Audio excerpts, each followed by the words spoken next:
जय हिंद दोस्तों स्पर्श की फरवरी की पेंशन आई खाते में। ओआरओपी का एरियर भी, लेकिन इनकी रुकी। सर्कुलर 568 2 लाख 5 लाख का पीएआई कवर। जी हां दोस्तों, आज के वीडियो में सारी चीजें कवर करते हुए चलूंगा।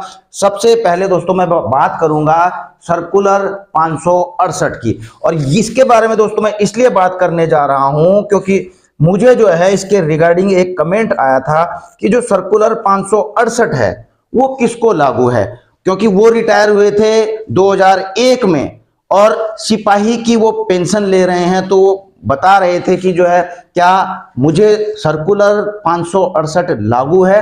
तो दोस्तों मैं आपको बता दूं, यह आपको सर्कुलर 568 दिखाई दे रहा है। इसका सब्जेक्ट आप देखेंगे तो revision of pension of pre-2006 pensioners, JCO, OR and commissioned officer, delinking of qualifying service of 33 years for revised pension। जी हाँ दोस्तों, जो 2006 से पहले के रिटायरी होते थे उनकी पेंशन की गणना जो है जैसा कि अब की जाती है कि आपका जो है लास्ट जो इमोलमेंट होता है उसका 50% दिया जाता है, लेकिन पहले यह सिस्टम नहीं था।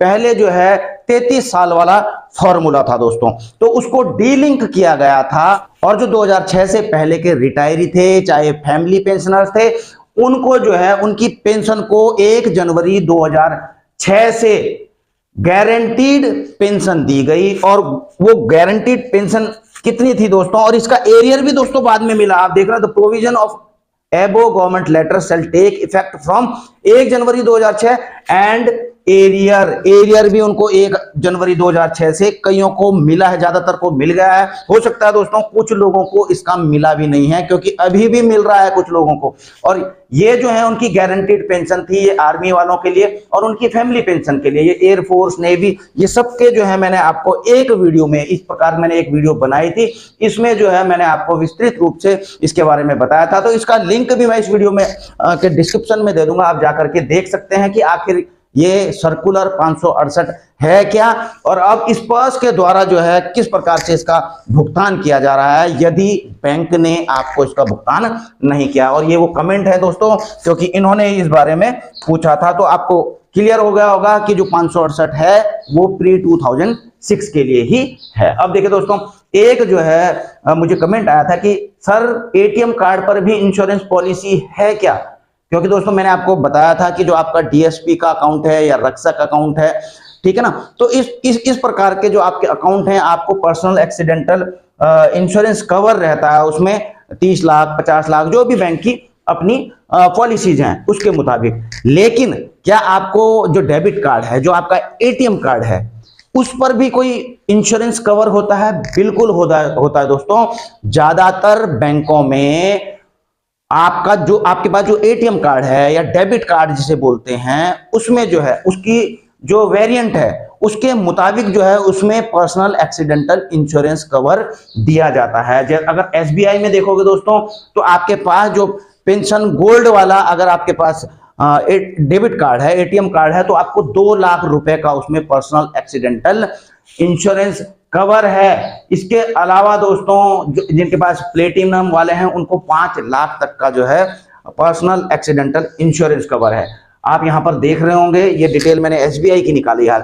लेकिन दोस्तों अब आप सोच रहे होंगे इसके पीछे, कई लोगों को हालांकि पता नहीं होता है, अदर बैंक भी हैं, चाहे वो पीएनबी हैं, एचडीएफसी हैं, वो भी अपने डेबिट कार्ड पर जो है यह कवर देती हैं, और अदर बैंक भी देते हैं। ठीक है, आप पता कर सकते हैं, हो सकता है कोई बैंक ना दे रहा हो, लेकिन ज्यादातर बैंक देते हैं। लेकिन इसकी कुछ शर्तें होती हैं दोस्तों।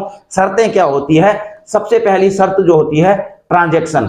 जी हाँ दोस्तों, यदि जो है किसी का एक्सीडेंट से, दुर्घटना से अगर मृत्यु हो गई है तो कवर उन्हीं को मिलेगा, क्लेम उन्हीं का होगा यदि जो है उन्होंने पिछले 90 दिन के अंदर जो है अपने डेबिट कार्ड या आपके पास जो एटीएम कार्ड है उससे कुछ ट्रांजैक्शन की हो सकता है आपने एटीएम से पैसा निकाला हो। इसके अलावा पीओएस यानी कि पॉइंट ऑन सेल, आपने उसके द्वारा जो है पेट्रोल भरवाया हो, आपने सीएसडी से कुछ सामान लिया हो, वहां से बिल पेमेंट किया हो। इसके अलावा आपने शॉपिंग की हो, ई कॉमर्स जिसको कहते हैं, आपने शॉपिंग की और अपने उससे जो है एटीएम कार्ड से वहां पर बिल पेमेंट किया है। तो कुल मिलाकर के आपकी पिछले 90 दिन के अंदर मतलब जो है ट्रांजैक्शन होनी चाहिए, तब जाके जो है यह इंश्योरेंस क्लेम किया जाता है। दूसरा जो है reporting death to the bank. जी हाँ दोस्तों, अगर इस प्रकार से किसी की डेथ हो जाती है तो एक समय के निश्चित समय के अंदर जो है बैंक में उसकी रिपोर्टिंग करनी पड़ती है। डॉक्यूमेंट्स तो लगते ही हैं। और इसके अलावा आप सोच रहे होंगे कि नॉमिनी कौन रहता है एटीएम कार्ड में, डेबिट कार्ड में। तो दोस्तों नॉमिनी वही होता है जो कि अकाउंट में नॉमिनी होता है, यानी कि अकाउंट में जो नॉमिनी है इसका क्लेम किसको मिलेगा? डेबिट कार्ड में जो इंश्योरेंस कवर है उसका क्लेम जो है खाते में, आपके बैंक खाते में जो है जो नॉमिनी है वो इसको क्लेम कर सकता है। अब इसके बाद आते हैं दोस्तों आज की पेंशन पर। आपको पता ही है आज है 29 फरवरी और इस पर्स के द्वारा आपकी पेंशन आपके खाते में क्रेडिट किया जाना शुरू हो चुका है और सुबह से ही यह शुरू हो चुका है। और यह प्रक्रिया दोस्तों हो सकता है 8-9 बजे लेट तक भी चले। इसलिए दोस्तों यदि आपकी पेंशन आ गई है तब तो ठीक, लेकिन अगर नहीं भी आई है, कुछ पेंशनर्स को छोड़ के चिंता करने की जरूरत बिल्कुल नहीं है। आप शाम तक इंतजार करिए, आपकी पेंशन आ जाएगी। और इसके अलावा दोस्तों ओआरओपी का एरियर भी आपको पता ही है, ऑनेबल सुप्रीम कोर्ट के ऑर्डर के मुताबिक, जो निर्देशों के मुताबिक 29 फरवरी तक जो है कर दिया जाना था, लास्ट किस्त दे दी जानी थी। तो इसी संदर्भ में दोस्तों कुछ पेंशनर्स ने सूचित किया है कि उनका जो है आप देख रहे हैं 2,73,445 रुपए इनके खाते में टुवर्ड्स लमसम पेमेंट, तो इनके खाते में यह क्रेडिट हुआ है। हालांकि दोस्तों मैं आपको बता दूं कि यह जो इनका लमसम अमाउंट 2,73,000 रुपए क्रेडिट किया गया है, यह जो है 7 CPC का सर्कुलर 630 का और OROP का सेकेंड रिवीजन का एरियर इनको प्राप्त हुआ है। तो इनका कुछ अलग केस है, उसके बारे में मैंने जो है अलग से एक वीडियो भी बनाऊंगा कि इनके साथ किस प्रकार से जो है इनको OROP का और ये सारा 7 CPC का फिक्सेशन वगैरह हुआ और अब जाके उनको एरियर मिला। अच्छा दोस्तों, आप भी मुझे कमेंट करके बताइए जिनकी पेंशन लेट तक नहीं आई है, तो आप इसको कमेंट बॉक्स में जाकर के मुझे बता सकते हैं। दूसरा जो है किसका एरियर भी आया है। जी हाँ दोस्तों, जिनका OROP का एरियर आया है, नहीं आया था अभी तक, और वो भी जो है उनकी पेंशन के साथ में आया है, तो वो भी कमेंट बॉक्स में जाकर के लिख सकते हैं।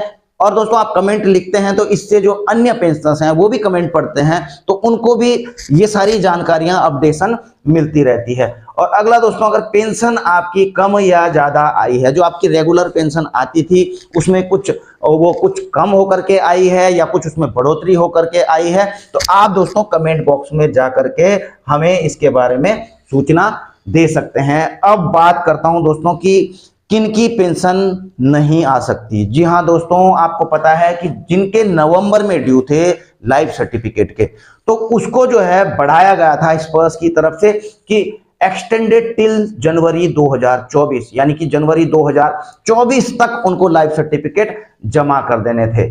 अन्यथा क्या होना था, ensure continuation of pension after जनवरी 2024, यानी कि जनवरी 2024 में तो उनको पेंशन मिली जिन्होंने नहीं भी दिए थे अपने लाइफ सर्टिफिकेट, लेकिन दोस्तों यह है अब फरवरी 2024।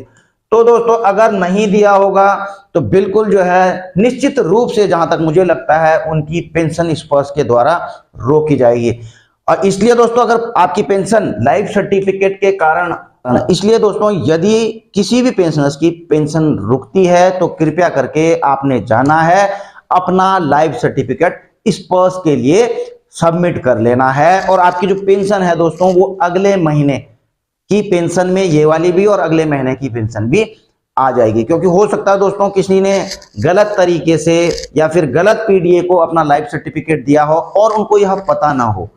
और ऐसा भी हो सकता है कोई विदेशों में है, कोई बाहर है, या फिर किसी को इस चीज के बारे में अनभिज्ञ थे, वो ना दे पाए हों अपना लाइफ सर्टिफिकेट, उस कारण से भी जो है ये उनकी पेंशन जो है रुक सकती है। लेकिन अगर किसी भी कारण से इस प्रकार से रुके तो आप हालांकि स्पर्श में चेक कर सकते हैं स्टेटस आइडेंटिफिकेशन का कि आपका ड्यू कब है, लेकिन जो नहीं भी कर पा रहे हैं तो आपने कुछ नहीं करना, सबसे पहले अपना लाइफ सर्टिफिकेट तो दे ही देना है। इसी के साथ दोस्तों अपनी वीडियो यहीं पर समाप्त करता हूं। जल्द मिलेंगे नई वीडियो में नई जानकारी के साथ।